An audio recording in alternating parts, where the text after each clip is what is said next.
สวัสดีค่ะ Hi everyone, welcome to my channel. I'm on my way to Aberdeen. I'm in Perth just now, and I saw the building on top of the mountain on the left here where Pinkie Point eco lovers live. So people with broken heart they come here and kill themselves. It's quite sad, but it's true.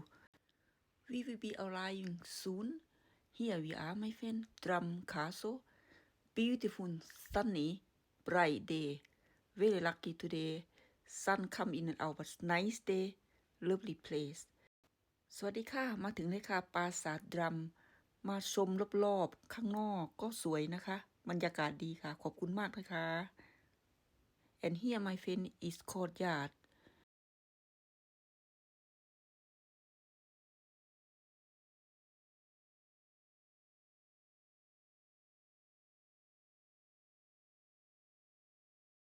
Hi สวัสดีค่ะ Hi everyone welcome to Aberdeen I'm in Drumoak Castle we gonna go in there have a tour and go look inside the Drumoak Castle so be tour guide so I wouldn't want to tell you a little bit because she will tell you all about the castle soon. Thank you very much for watching. I really appreciate it and thank you for your subscribe. Thank you for your friendships and thank you for your love and your support. I think thank you very much. ขอบคุณมากนะคะที่เข้ามารับชมขอบคุณทุกท่านค่ะสวัสดีค่ะสวัสดีค่ะได้เจอกันในนั้นนะคะเจอกันอยู่ข้างในค่ะมีทัวร์ไกด์จะบอกเราอีกทีหนึ่งนะคะขอบคุณค่ะขอบคุณค่ะสวัสดีค่ะ Hi and welcome to Drumoak Castle. This is Victorian drawing room. Drumoak Castle had been in for 24 generations. It was King Robert the Bruce who first brought the Irvine family to here in 1323. Let's go listen to the guide, everyone. Welcome. So, as I mentioned before, my name is Marianne. I will be your guide. You possibly have already noticed that I have a slight accent. That's because I'm French. So if you hear some weird pronunciation, that's because I'm French. So, you might not know that you are technically in the oldest property that the trust owns. And that is because of the lower half of the big medieval tower that you have seen in the courtyard that is surrounded by scaffolding at the moment. This lower half would be from the very from the very beginning of the 13th century. It was then built as a hunting lodge, probably for King Alexander III to enjoy the hunting grounds of royal Deeside. It then passed down into the hands of the kings until reaching the hands of King Robert the Bruce, who in turn decided to give it to a very loyal companion of his, William de Irwyn. Now, William had been serving King Robert for about 20 years as a shield bearer and secretary mostly. So to thank him, King Robert gave him drum. He moved in with his family rather quickly, but they found that there wasn't really enough space for the whole of them, so they decided to extend it upwards. That's when the top half of the tower was built. We're either at the end of the 13th century or the very, very beginning of the 14th century. Now, the problem with space was actually to be a recurring one in the history of the castle. Each next extension came because in one way or another there wasn't enough space. So the next one came during the 15th century when the family built some sleeping quarters, bedrooms for themselves. But the real big one came during the 17th century, in the 1610s, when the room in which we are, the one just next door and what is just behind the wall, plus everything above us, was built. You have to imagine that there was no wall in the middle there. It was one very long hall, because it was the tradition in Jacobean architecture to have very big multi-purpose rooms. The wall came a bit later, during the 18th century, Georgian times, and the inhabitants of the castle at that time decided to make this room the dining room, and next door was more of the entrance hall, because that's where you have the front entrance of the castle. Now, the next big wave of work came during the 19th century, Victorian times, when the 20th Laird and his wife did quite a bit of work around the estate. They restored the little family chapel, which is just outside in the corner. They added the entrance that you have used to come into the castle, which was built in a typical Scottish country house fashion.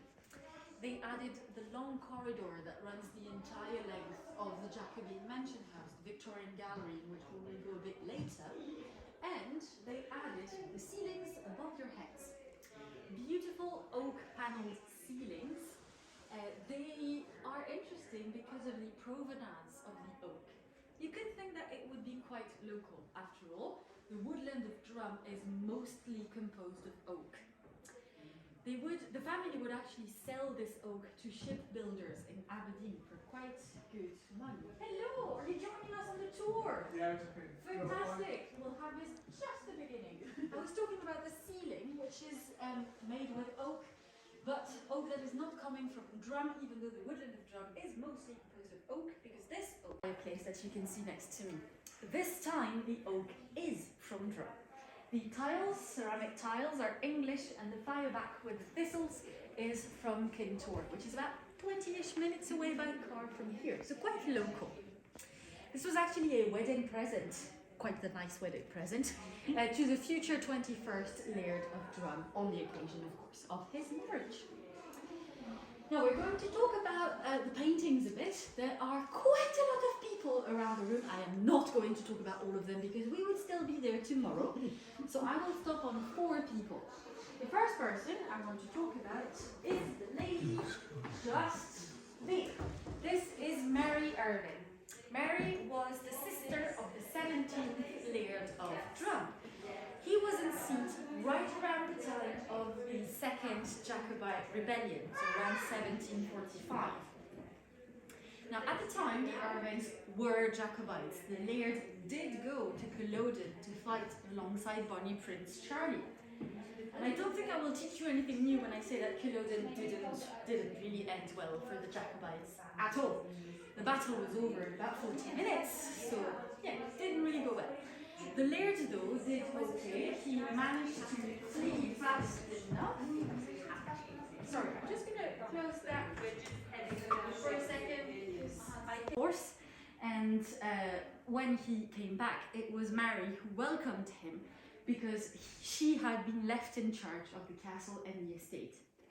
Now, she was the one who organized hiding him away from the redcoats that were in the area, and organised his exfiltration to France, where he spent a few years in exile before being pardoned by the king and being allowed to come back to Drum.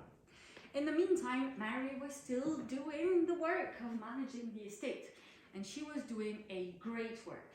She was the very first member of the family to think that if the woods were the one source of income, by the trees being sold in Aberdeen, it would probably be a good idea to plant more than were chopped down. So she implemented a program of rejuvenation for the woods that we are very grateful for, because it's all thanks to her that they still look nice today, although of course we have much less than there used to be. The next person I want to talk about is the fantastic lady above the fireplace. This is Anna Forbes Irvine. She was the wife of the 20th Laird of Drum, around the Victorian times, and she was the driving force behind most of the work that was done at that time. Very well educated lady, a traveller, but also an artist of some talent. Now, of course, as a married lady during the 19th century, she wouldn't really have been recognized as a fully fledged artist. But if you have a look at some of her work, the first one of which is just up there. That's the watercolour of a Scots spine with the drum tower in the background. Wow. You will see that it's rather high quality and would definitely deserve some recognition, which is why I will point out a few of her work around the gallery. Now, unfortunately for Anna, the artist of the family was the gentleman above the door there. This is Hugh Irvine. He was the son of the 18th Laird of Drum, so he was Anna's uncle-in-law, and he spent most of his life in Rome. He trained as an artist there and lived there most of his life, only coming back to Drum occasionally to visit family or take a few commissions. Now, we do have a few of his paintings around the castle. One of them is an autoportrait. So have a good look at this one, because you will see the autoportrait is quite different in style. We'll come back to that. Now, we have one painting by him in the room, and that's this little one just there, which is the castle gate in Aberdeen. Now, if you've been to Aberdeen, you will actually recognize it, because it hasn't changed that much since this was painted in 1812. The main difference is that the fountain-like structure in the middle background and the pedestal and statue in the foreground on the right were swapped. But apart from that, that's pretty much it. Because this painting is so precise, architecturally speaking, it is considered by historians as a record of how the gate looked back then. And that's why you have a few copies of this painting in museums around Aberdeenshire, including in the Tolbooth Museum, which is in Aberdeen, in the massive building there under the bell tower. Now, the last person I want to talk about is straight behind you. That's the only gentleman wearing a modern suit. This is Henry Quentin Forbes Irvine, the last laird to spend his whole life in the castle. Now, at his death in 1975, the death duties for an estate as big as, I was going to say Aberdeen, not at all, as Drum, was about 80%. So he decided not to pass down the estate to the family, but to donate the estate to the National Trust for Scotland, ensuring its integrity.